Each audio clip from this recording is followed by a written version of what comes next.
अब इनका जिहादियों का इलाज क्या है?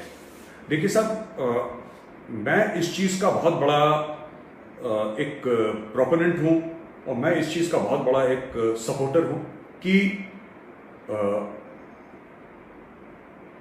इस चीज़ को समझने की ज़रूरत है। परेशानी जो है, जो प्रॉब्लम है, वो पाकिस्तान से है। पहले आप ये समझ लीजिए कि प्रॉब्लम पाकिस्तान से है, पर हम इस प्रॉब्लम का जो सोल्यूशन है, जो इस समस्या का समाधान है, ये हम ढूंढ रहे हैं कश्मीर घाटी में। सिर्फ कश्मीर घाटी में ऑपरेशंस करके कुछ नहीं होगा। आप अगले 100 साल तक कश्मीर घाटी में ऑपरेशंस करते रहें, वहां पे कोई फायदा नहीं होगा। आप करते रहें उसको, कोई दिक्कत नहीं है। पाकिस्तान के पास 1 लाख से ज्यादा मदरसे हैं, लाख से भी ज्यादा, कितने लाख है मुझे नहीं पता, 1 लाख उनके रजिस्टर्ड हैं जो कि सरकारी हैं मदरसे।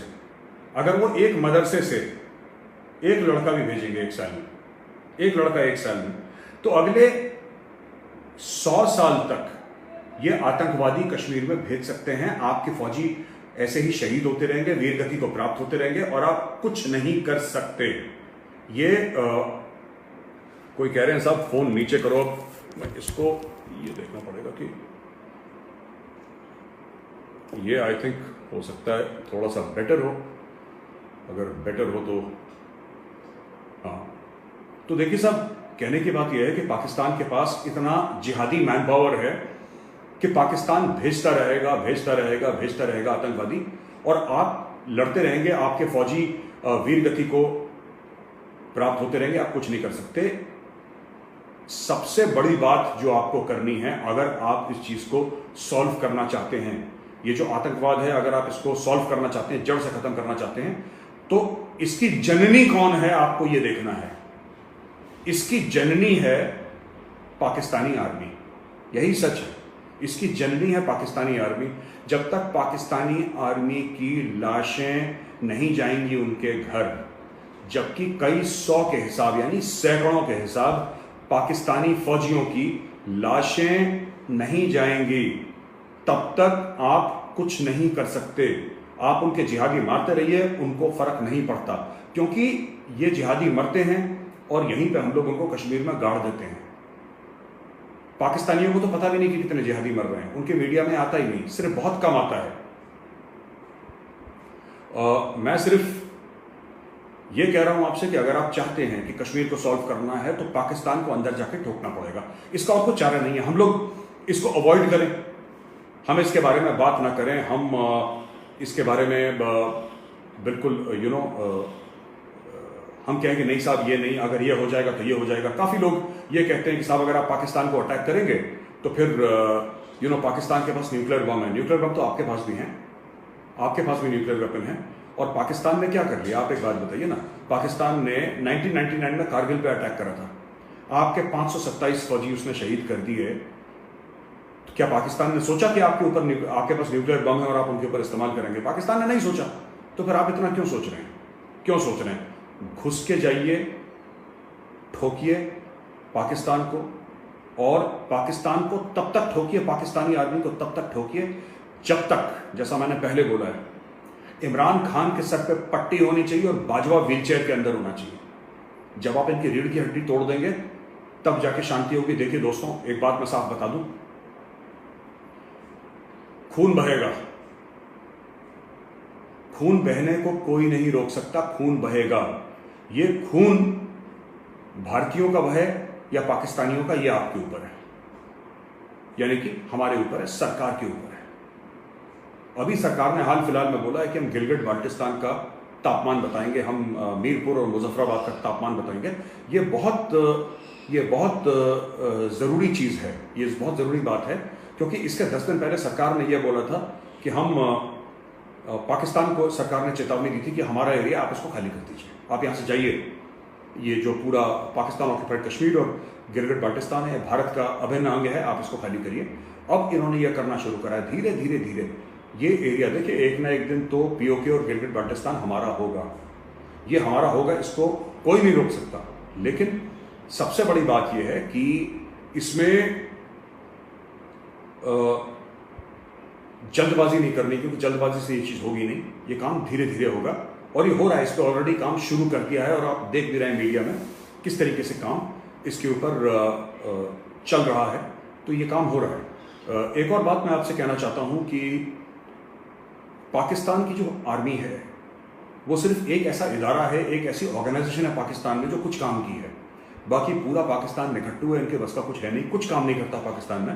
थोड़ा बहुत जो काम करती है पाकिस्तानी फौज, अगर आप पाकिस्तानी फौज को हिट करेंगे, आप एक बात ध्यान रखिएगा जो मैं कह रहा हूं दोस्तों, और बड़ी मार्के की बात आपको बता रहा हूं। पाकिस्तानी फौज वो जिसको कहते हैं कि गोंद है, वो ग्लू है, वो गोंद है जो पाकिस्तान को जोड़ के रखी है, दम से जोड़ के रखी है, अपने जोर से जोड़ के रखी है।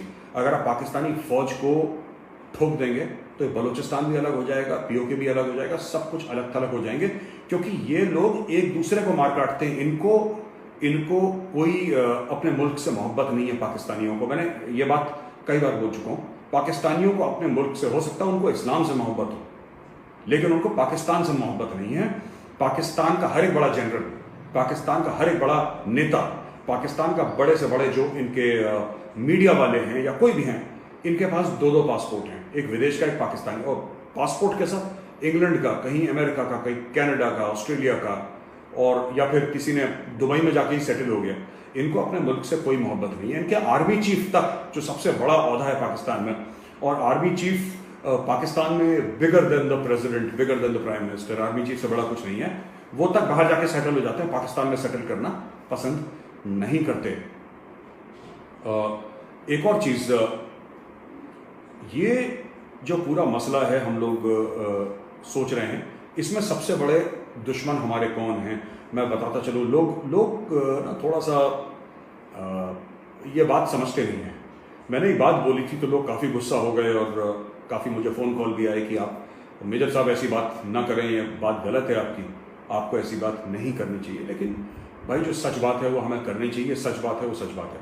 देखिए हमारे यहाँ जब भी इतिहास गवाह है, ये भारत के इतिहास की बात कर रहा हूँ, हमारा इतिहास गवाह है कि जब भी यहाँ पे किला कोई फतेह हुआ, कोई भी किला फतेह हुआ, तो दरवाजे अंदर से खोले गए। हमारे यहाँ जयचंदों की कमी नहीं है, हमारे यहाँ मीर जाफरों की कमी नहीं है। और ये हिंदुस्तान का जो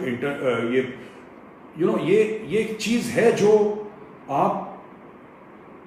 आपको इसको सॉर्ट आउट करनी पड़ेगी। ये आप जब तक आप इससे नहीं लड़ेंगे, आप पाकिस्तान छोड़ दे, पाकिस्तान को इंडियन आर्मी संभाल लेगी, आप पाकिस्तान छोड़ दीजिए। ये जिस दिन पॉलिटिकल लीडरशिप ने, जिस दिन मोदी जी ने सोच लिया कि पाकिस्तान से निपटना है, निपटा देंगे पाकिस्तान को। वो इतनी बड़ी बात नहीं है। हाँ, थोड़ा बहुत कष्ट है लेकिन वो काम हो जाएगा, वो इतनी बड़ी बात नहीं है। लेकिन सबसे बड़ी परेशानी जो है वो है हमारे अंदर के जयचंद। अंदर के जयचंदों को, अंदर के मीर जाफरों को हमें सेट करना पड़ेगा किसी तरीके से, उनसे निपटना पड़ेगा। ये आपके जेएनयू में, आपकी जादवपुर यूनिवर्सिटी में आपने देखा शर्जील इमाम, वो जो लड़का था जेएनयू का, शर्जील इमाम, जो एक्चुअली ये प्लान बना रहा था कि किस तरीके से लोगों को सेटल वहां पे करके, लोगों को सड़क पे लाके चिकन्स नेक है वो बिल्कुल काट दे, भारत से अलग कर दे नॉर्थ ईस्ट को, क्योंकि फिर चाइना को आने में आसानी हो जाए। तो ऐसे लोग हैं जो कर रहे हैं, ये एनजीओज के थ्रू काम करते हैं, बड़े बड़े ये बड़े बड़े ऑर्गेनाइजेशंस के थ्रू काम करते हैं, फोर्ड फाउंडेशन के थ्रू काम करते हैं, इनकी फंडिंग होती है। इसको हम लोग कहते हैं दोस्तों एसिमेट्रिकल वॉरफेयर। एसिमेट्रिक वॉरफेयर होता है और इसमें कई किस्म की लड़ाइयाँ हैं। एसिमेट्रिक वॉरफेयर भी कहते हैं हम इसको, नॉन कॉन्टैक्ट वॉरफेयर कहते हैं, हम इसको ग्रे जोन वॉरफेयर कहते हैं। ये सब नाम हैं, ये नाम ऐसी चीज़ों के हैं जिससे कि आपको लड़ाई नहीं हो रही आपकी, लेकिन फिर भी आपका देश अंदर से कमज़ोर हो रहा है। ये कोई जैसे पेड़ है, कोई पेड़, तो एक तो पाकिस्तान और चाइना उस लकड़हारे की तरह हो गए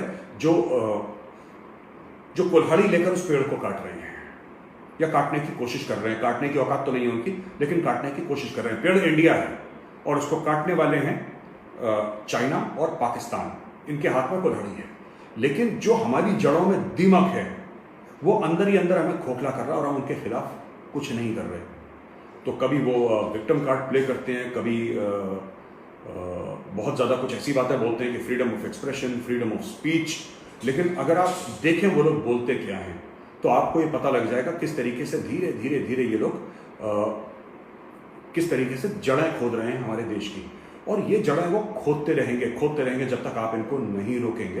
तो उनको रोकना ज़रूरी है, ये बिना पॉलिसी के नहीं रोक सकते। अगर आप सोचें आप और मैं फेसबुक पे ट्विटर पे इनके खिलाफ हम कुछ कार्रवाई करें, तो वो एक लिमिटेड पॉसिबिलिटी है। लेकिन अगर रोकना है तो सरकार को कानून बनाना पड़ेगा, और कानून बनाने के बाद फिर सरकार को एक्शन लेना पड़ेगा इन जयचंदों के खिलाफ। तब तक और कुछ नहीं हो सकता। जहाँ तक पीओके को लेने वाली बात है, जैसा मैंने बताया, टाइम लगेगा, ये काम हो जाएगा। बलूचिस्तान भी आज़ाद होगा, और उसमें कई सारे एंगल हैं। उसमें ईरान का एंगल है, उसमें इंडिया का एंगल है, उसमें वर्ल्ड पावर्स का एंगल है, सबका एंगल है। लेकिन ये हो जाएगा। लेकिन हमें एक बात समझनी है कि जो असली खतरा हमारे सामने है, वो जयचंदों से है, वो मीर जाफरों से है। और ये ज़्यादातर लोग पाए जाते हैं यूनिवर्सिटीज़ में।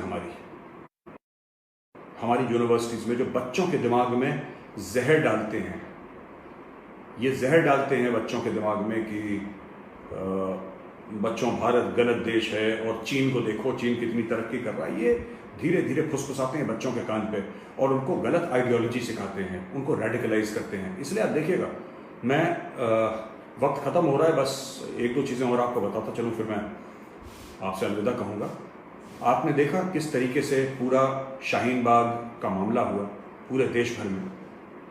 दिल्ली में हिंदू मुस्लिम दंगे करवाए लोगों ने, और जिस दिन राष्ट्रपति डोनाल्ड ट्रंप, अमेरिका के राष्ट्रपति डोनाल्ड ट्रंप, जिस दिन हवाई जहाज उनका उड़ गया इंडिया से, वापस वो अमेरिका चले गए, उस दिन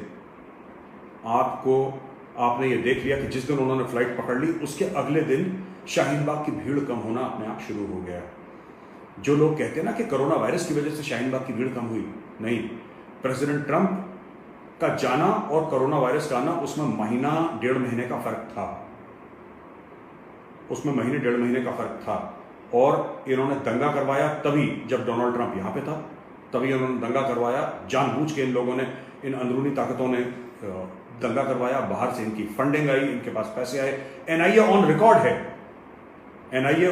है कि ये इन लोगों ने पैसे बाहर से लिए, पैसे आए, इन लोगों ने दंगा करा, ये फिर करेंगे, और ये करते चले जाएंगे, क्योंकि इनकी लड़ाई भारत से है। और जब तक हम भारतवासी इनके और भारत के बीच खड़े रहे, तब तक ये कुछ भी नहीं कर पाएंगे। और आखिरी चीज़, ये जो पूरा आतंकवाद, कश्मीर की हम बात कर रहे हैं, मेरा आखिरी यहाँ पर बयान है कि जो हम बात करते हैं ना, कश्मीर में आतंकवाद हो रहा है, कोई कहते हैं यहाँ पे फ्रीडम स्ट्रगल हो रहा है, ये सब झूठी बातें हैं। वहाँ पे निज़ाम मुस्तफ़ा, वहाँ पे इस्लामिक कैलिफेट बनाने की साजिश, वो इसीलिए चाहते हैं। कश्मीर कहते हैं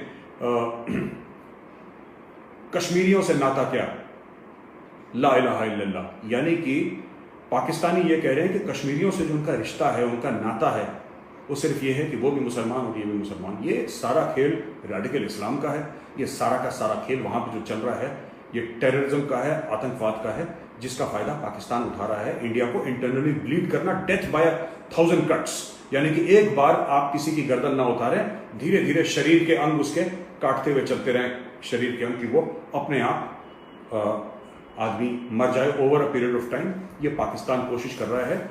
वहाँ पे जो चल रहा है वो इस्लामिक आतंकवाद चल रहा है कश्मीर में, और ये बाकी सब चीज़ें, ये आज़ादी और ये सब, ये 370, ये बाद की बातें हैं, ये छोटी मोटी चीज़ें हैं। असली चीज़ जो है यही है।